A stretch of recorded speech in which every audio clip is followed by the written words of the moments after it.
7:43 en Mesa Central con el diputado de Renovación Nacional, integrante de las comisiones de Exteriores y de Seguridad Ciudadana de la Cámara, Diego Chalper. ¿Cómo está, diputado? Buenos días. Hola, Iván, buenos días, gusto saludarlo. Oiga, se va al sur, ¿o no? ¿O ya estuvo en el ¿Cómo sur? me... ¿Por lo de la No, Antártica? ¿O ya fue ya? no, al final tuvimos un problema entre coordinación y parece que cuestiones climáticas y el presidente de la comisión nos informó que no, que va a tener que postergarse hasta que haya mejor estabilidad climática. Que era una Es sesión una de zona la... que, es una zona que es incierta y usted lo sabe. Sí, pues, claro, se lo pregunto por esta sesión de la Comisión de Exteriores que iba a ser Claro, claro. en la No, Antártida, sí. lo que pasa es que hay que ser extremadamente cautos porque son muchas las coordinaciones que hay que hacer y el presidente de la comisión, entiendo en coordinación con la FACH, estimó que no estaban las condiciones para hacerlo, así que había que hacerlo más adelante, porque usted comprenderá que lo último que nos faltaría sería una comisión de la Cámara de Diputados teniendo alguna situación compleja en la Antártida. Claro, sí, la Es lo verdad que que sería falta bien para un enredado. cuadro. Oiga, a propósito de cosas enredadas, la bancada social cristiana e independiente presenta una censura a la mesa de la Cámara contra la presidenta, con la presidenta Cariola, en atención a su pertenencia a un partido que institucionalmente mantiene una postura de legitimación del régimen venezolano. ¿Qué le parece la presentación desde el punto de vista político y el argumento? Mm. Mire, lo primero, bueno, saludar a los auditores. A ver, nosotros todavía no se da cuenta de eso, así que hasta aquí yo al menos no hemos tenido acceso al escrito, hoy día se va a dar cuenta en un rato más. Yo soy partidario que estas cosas hay que revisarlas en su mérito y que parte de los desafíos que tenemos, a propósito de lo que los escuchaba debatiendo con Angélica, es que en Chile nos hemos acostumbrado a no cumplir las normas en ese sentido. O sea, en el fondo aquí el reglamento de la Cámara tiene causales para motivar censuras. Ujú. Y la tarea que tenemos nosotros, los parlamentarios, cuando alguien estima que una persona que está en el ejercicio de un cargo, en este caso la presidenta de la Cámara, ha cometido una falta, es estudiar si lo que ahí se plantea desde el punto de vista político-jurídico, porque son dos dimensiones, es susceptible de ser analizado. Ahora, yo creo que hay que ser cuidadoso en qué sentido, en que es un hecho de la causa de que la presidenta actual forma parte de un partido político que institucionalmente no ha sido capaz de ponerse del lado de la democracia en un momento emblemático. Y por lo tanto, obviamente eso impacta desde el punto de vista de cómo se presenta un cuerpo colegiado como la Cámara de Diputados, impacta en cómo el gobierno puede llevar adelante su estrategia internacional. O sea, no es inocuo el que el Partido Comunista no se ponga del lado de la democracia, eso tiene consecuencias y yo obviamente creo que eso es un factor que vamos a tener que revisar con calma. Hoy día estamos convocados, Iván, como bancada a deliberar esto a la hora de almuerzo y ahí habrá que analizar los méritos y tomaremos una decisión, que estas decisiones se toman como cuerpo en Renovación Nacional. Ahora, es muy raro, eso sí, acusar a alguien por pertenecer a un partido político, básicamente, ¿no? Sí, lo que pasa es que lamentablemente este partido político la hace muy difícil, porque un partido político que con todo lo que hemos mirado, con la represión brutal que está haciendo la dictadura de Nicolás Maduro, mira, piensa tú que hoy día Human Rights Watch emplaza a Petro y a Lula a tomar una decisión más activa en la promoción de la democracia. O sea, en el fondo, el Partido Comunista está en una posición insostenible y yo esperaría que la diputada Cariola se haga la pregunta de si ella se siente cómoda, porque uno escucha que hay una facción disidente dentro del Partido Comunista en esta materia. Bueno, cuando uno tiene disidencia en cosas tan centrales como derechos humanos y democracia, da la impresión que uno tiene que hacerse la pregunta si puede seguir perteneciendo a ese cuerpo colegiado. Ahora, dentro de una militancia más o menos leal, la diputada Cariola ha sido una de las más críticas respecto a la posición del partido en general. Ella ha hablado de un declive autoritario, de una deriva autoritaria innegable y profundizada en las últimas semanas en el caso venezolano. Esa ha sido su propia declaración, digamos. A ver, yo se lo pongo en los siguientes términos, Iván. Si Renovación Nacional no fuera capaz de condenar a Venezuela, yo renuncio al partido. Así de simple, porque a mí me parece que aquí hay cuestiones que son demasiado de fondo. Alguien dice, no, es que esto tiene que ver con relaciones exteriores. No, es que no tiene que ver con relaciones exteriores.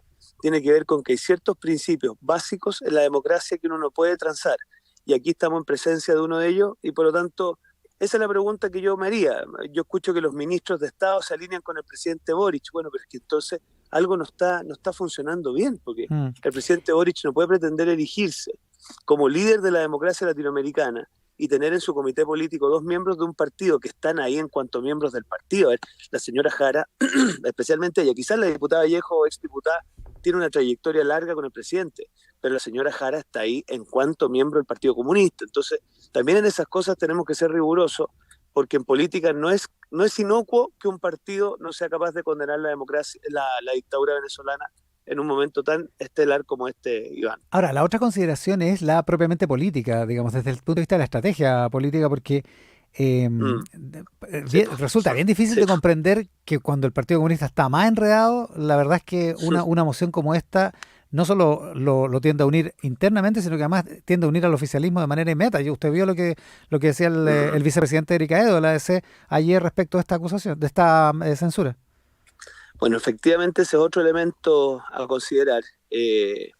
Nosotros tenemos un dicho que en el fondo acá el que empuja una acción tiene que ser capaz de lograr los votos para que eso se logre. Lamentablemente acá hay un cierto sector de la Cámara que cuando emprende cosas, esa cosa no la tiene en consideración, entonces se lanza sin medir los votos. Y en política, para que los auditores entiendan, la diferencia entre ser amateur y hacer las cosas bien es que cuando uno emprende algo, evidentemente tiene que hacer el cómputo de cuántas personas lo van a ayudar a uno y van a adherir en eso. Entonces ese será otro de los elementos a considerar, a ver si estamos disponibles o no a apoyar esto. O sea, es medio amateur la presentación. Yo creo que todo aquello que no parte sabiendo que va a contar con ciertos apoyos no se ha hecho con el profesionalismo necesario. Entonces yo quiero creer que aquí cuando se hace esta presentación eso se ha tenido en consideración, pero son el tipo de cosas que tenemos que conversar hoy día. Lo otro es que también este tipo de asuntos le provoca al oficialismo una vía de salida, digamos, porque de inmediato viene la crítica que usted ha escuchado, digamos, en algunos militantes del Partido Comunista y otras personas del oficialismo que dicen que viene la derecha, la UDI, que viene Renovación Nacional a decirnos algo sobre la dictadura en Venezuela cuando no fueron capaces de criticar la dictadura en Chile, cuando apoyaron a la dictadura en Chile, digamos.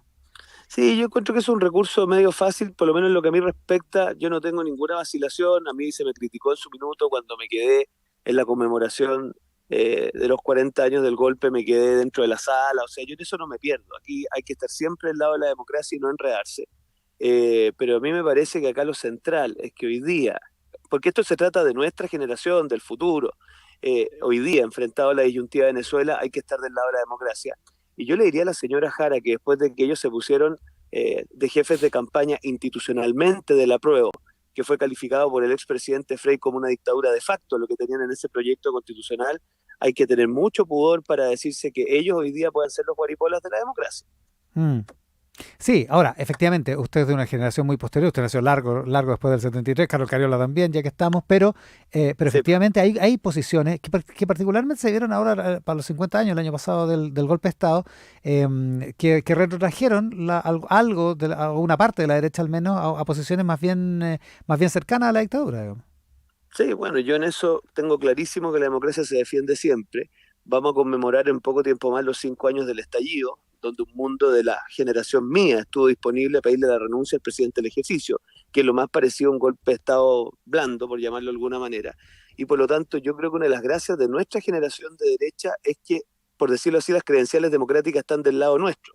Porque mi generación, cuando estuvo en la disyuntiva, la verdad es que prefirió el lado de algo bastante parecido a un golpe blando. Y yo creo que en eso nosotros como generaciones jóvenes de derecha no nos podemos perder. Siempre hay que estar del lado de la democracia. Hay otra cosa que complica a la derecha, estamos con el diputado de Renovación Nacional, Diego Chalper, que es el caso Hermosilla y particularmente la vinculación que hay con Andrés Chadwick como figura, porque es una figura que no es solo de la UDI, es una figura del piñerismo que agrupa a Renovación Nacional y a toda la derecha, diputado.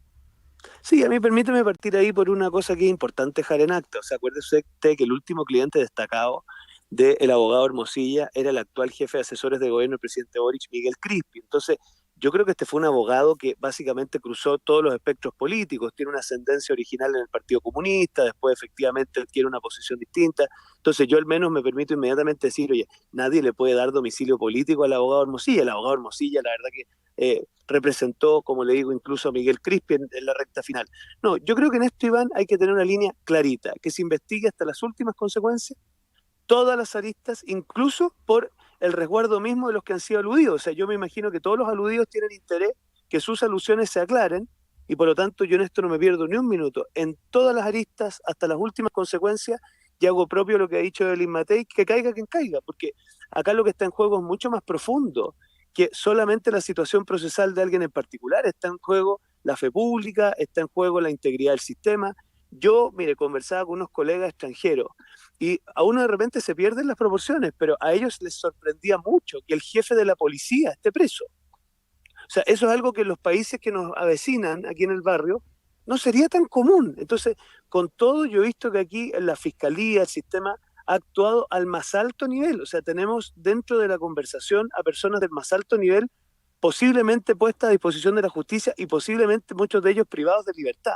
Mm. Entonces, yo en eso creo que tenemos que dejar que esto se desenvuelva, y usted sabe que como diputado no me puedo referir mucho más al contenido mismo del proceso, pero lo que sí quiero decir como definición clarísima, hasta las últimas consecuencias, caiga quien caiga y en toda su arista, incluso aquella que hoy día, que no he podido leer en detalle, pero incluso aquella que hoy día se ha revelado en CIPER. O sea, en el fondo, si hay otras redes que se empiezan a tejer a partir de esta investigación, yo por lo menos, Iván, soy partidario de que se investiguen todas con todo el celo del mundo y que se haga la responsabilidad que corresponde. Yo en eso creo que lo que está en juego al final no es solamente la situación procesal de alguna persona en particular, sino que es la capacidad que tiene el sistema procesal chileno de procesar al más alto nivel a aquellas personas que han cometido actos de corrupción y irregularidades. Claro, es el vaso medio lleno, que las instituciones funcionan. El problema es cuando no funcionan, para compartirlo con la audiencia, lo que dice CIPER en un reportaje que ha publicado esta madrugada, dice que la Fiscalía está interesada en comunicaciones entre el ex fiscal regional Oriente, Manuel Guerra,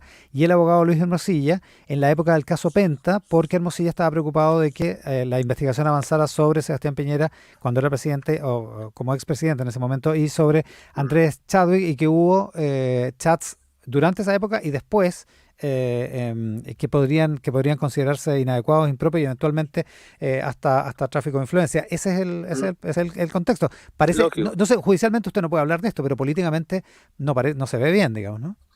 No, eso hay que investigarlo, tiene que transparentarse. Yo le recuerdo a los auditores que el caso Penta fue un escándalo de proporciones, de financiamiento ilegal de la política, que derivó en una reforma integral al sistema de financiamiento. Yo creo que estas cosas tienen distintas dimensiones. En lo judicial, obviamente, hay que abogar porque se investigue hasta las últimas consecuencias. En lo político, yo al menos no tengo nada que ver con eso. Y en lo estrictamente legislativo, yo creo que evidentemente hay que tomar nota de todo lo que aquí ha acontecido para ver cómo fortalecemos la capacidad del Estado de anticiparse a este tipo de situaciones. Y por lo mismo, yo al menos soy de la idea de que uno tiene que ser proactivo en evaluar esto desde el punto de vista de cómo el Estado de Chile se está estructurando y cómo generamos la legislación necesaria para que estas cosas no se vuelvan a repetir, entendiendo que lamentablemente la corrupción es un flagelo con el cual hay que combatir siempre, que no se acaba nunca, que siempre encuentra nuevas fórmulas de ejecución, y por lo mismo nunca se es suficientemente activo y hay que estar permanentemente atento a combatirla en todas sus dimensiones. A propósito de anticiparse, esta formalización de Hermosilla se veía venir hace harto rato, y de hecho se fue anunciada, digamos, algunas semanas antes de que comenzara. Y da la impresión de que a la derecha esta formalización, particularmente el aspecto relacionado con Andrés Chadwick, la pilló un poco de sorpresa, la pilló al menos sin un diseño político claro, como para salir a contestar lo que estaba pasando en el tribunal, en el tribunal de garantía donde se lleva a cabo la formalización. ¿Usted está de acuerdo con esa crítica? ¿Sabe lo que pasa? Que cómo se anticipa usted, a ver, si uno se atiene estrictamente a lo que corresponde legalmente, aquí hay una carpeta investigativa que no es de conocimiento público, que se da a conocer en el momento de la formalización. Ese es el minuto en que la Fiscalía da cuenta de lo que se llama la investigación preliminar, es decir, una investigación que es desformalizada, que es secreta, y por lo tanto difícilmente uno podía anticiparse a lo que iba a salir. Obviamente que cuando se aluden a personas que han tenido trayectoria política, y lo que le corresponde a nuestro sector, pero me parece a mí que lo que corresponde es, oye, que se investigue, incluso en beneficio de aquellas personas que han sido aludidas, porque al final aquí es lo que se trata, que si alguien es aludido, bueno, puede ejercer su derecho de defensa, se sincere esa situación y finalmente se transparente, y si hay responsabilidades, se harán valer. Entonces yo en eso encuentro que también tenemos que asumir que difícilmente se le puede pedir a alguien anticiparse de algo que precisamente está hecho para que el fiscal en esa instancia, en presencia del juez de garantía, en presencia de las otras personas involucradas y de cara a la opinión pública, nos diga, bueno, qué es lo que ha encontrado. Y yo en eso, créame, quizás estoy muy imbuido por la necesidad de que volvamos a cumplir la normativa lo más estrictamente posible. Y eso consiste precisamente en defender que las investigaciones preliminares son lo que son, que las audiencias de formalización son lo que son, y por lo tanto yo en eso creo que difícilmente se podía reaccionar a algo que el fiscal en buena hora ha expuesto, y ahora habrá que ver cómo eso sigue adelante. Entonces, puede ser que no se haya podido planificar, puede ser que no se haya podido planificar, pero después han pasado 4 o 5 días y la derecha, diputado, sigue sin un diseño, y durante varios días estuvo silente. Pero la alcaldesa Matei ha dicho que ella es partidaria y que caiga quien caiga, y en eso la alcaldesa, incluso a propósito del hecho del expresidente de la UDI, también tuvo una posición muy firme en su minuto. Entiendo que ayer la directiva de la UDI, para serle franco, no lo leí en detalle, también hizo un posicionamiento bastante claro. Entiendo que Chile Vamos algo va a decir hoy día. Entonces ahí también hay que hacer operar lo institucional. Entonces yo en esto creo que la posición siempre tiene que ser la misma, que se investigue hasta las últimas consecuencias, Iván, sin ningún tipo de ambivalencia, porque al final para todos lo mejor es que las cosas se esclarezcan, y si hay que hacer valer las responsabilidades, que se hagan valer. Yo en eso, mire, yo cuando era secretario general me tocaron casos muy complejos, uno de esos de alcaldes emblemáticos del partido, y yo la verdad es que siempre fui el mismo predicamento. Algunos decían, no, mira, no te pronuncies, no te metas, no, al tiro, declaración pública del partido, posición al tiro. Que se investigue. Yo creo que en eso nosotros no podemos tener ningún tipo de vacilación. En el caso de lo de Andrés Chadwick, es compleja la situación para él, ¿o no? O sea, yo creo que ahí sí que ya me pone en una situación compleja, porque yo no me puedo referir a cuestiones del fondo, pero yo me imagino que el ex ministro Chadwick lo que va a hacer es exponer si corresponde y si se le cita a declarar, porque la verdad que si se le cita a declarar, él va a tener que concurrir en esa calidad. No, pero le hablo más allá de la responsabilidad penal. En el fondo. Más allá de la cuestión penal. Políticamente hablando, ¿debería exponer y debería explicar qué es lo que pasó? O sea, yo creo que él lo ha hecho a través de una declaración. En estas cosas es complejo, Iván, porque como hay una causa judicial en marcha, el exministro Chadwick, ¿qué es lo que haría usted, haría yo, cualquiera? Tiene que ser súper cauto de que sus declaraciones no puedan influir en su acción procesal eventual. Entonces, yo en eso tampoco juzgaría con una vara que no me juzgaría a mí mismo. Obviamente, uno tiene que ser claro, preciso. Si hay explicaciones que dar, hay que darlas, pero me da a mí la impresión que, dado que ha sido aludido, es posible que él tenga alguna participación posterior en el proceso penal, y ahí hay que ser cauto en la manera en cómo se procede. El diputado de RN, Diego Chal, para esta mañana aquí en Mesa Central. Diputado, muchísimas gracias por la gentileza. Gracias, Iván. Que tengas buen día. Buenos días.